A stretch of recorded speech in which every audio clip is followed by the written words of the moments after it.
Member for Dawson. Thank you, Deputy Speaker. And I rise today to speak about the government's mishandling of the energy policy and increasing energy prices. And I thank the member for Fairfax for bringing this to this chamber.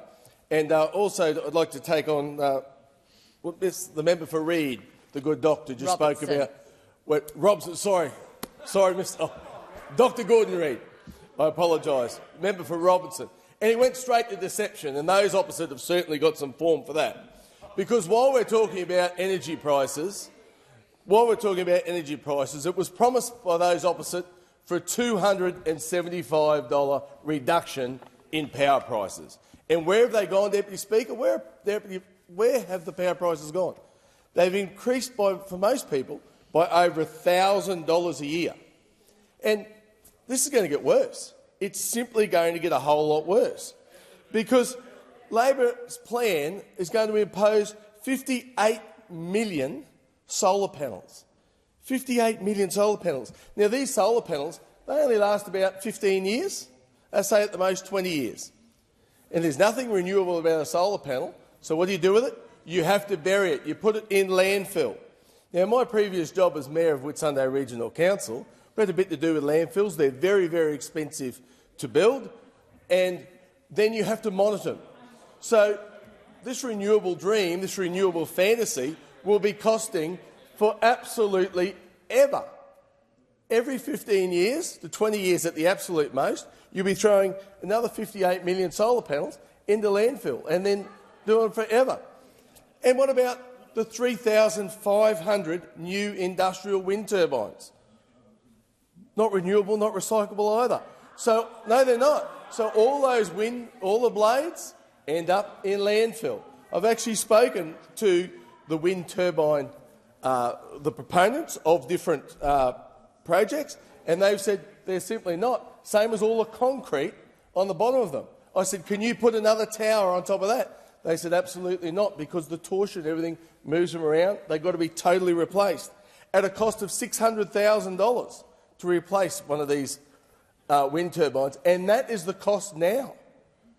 So when you compare these costs to nuclear, which is going to last 80 years, you need to compare all the capital, do the sums on all the capital.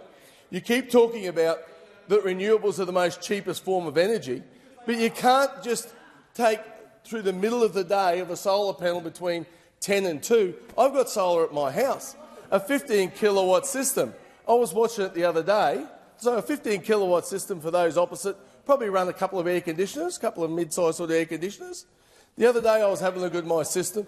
It was putting out 600 watts. So that's not enough to drill a hole. That won't even run a power drill.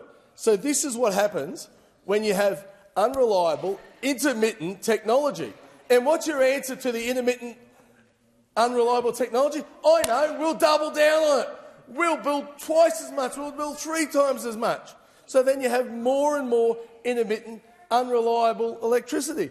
What other shop, what other components could you actually buy anywhere else where you could go and say, oh, I want to buy something, oh no, we're not selling you that today? It's very, very important that we have power 24/7 in this country, and power that we can afford. What's currently happening with the power costs in my electorate, they're getting so expensive. I went to an animal shelter the other day, and I said, how are you going with this? They said, we have never been so busy. So people are being forced to give up their pets, their child's pets, their loved pets, because they can't afford to pay the energy bill. I think that is absolutely disgraceful, and I think those opposite should be doing something about that. But have a look at what's currently happening with manufacturing. You talk about manufacturing. You're never going to get manufacturing in this country until you get energy under control. And energy prices are going through the roof. And you need energy that's 24/7. Otherwise, the capital expenditure of manufacturing simply does not work. So my recommendation to those opposite, do the actual numbers. Have a look at what's happening to your power bills, and have a look at the 28,000 kilometres of power lines that you want to build. not telegraph lines. That's actually for phone things. Even your energy minister has no idea. But I tell you what, get yourself under control. Expired. Thank you so much, Deputy Speaker. Authorised by Andrew Wilcox, LNP Mackay.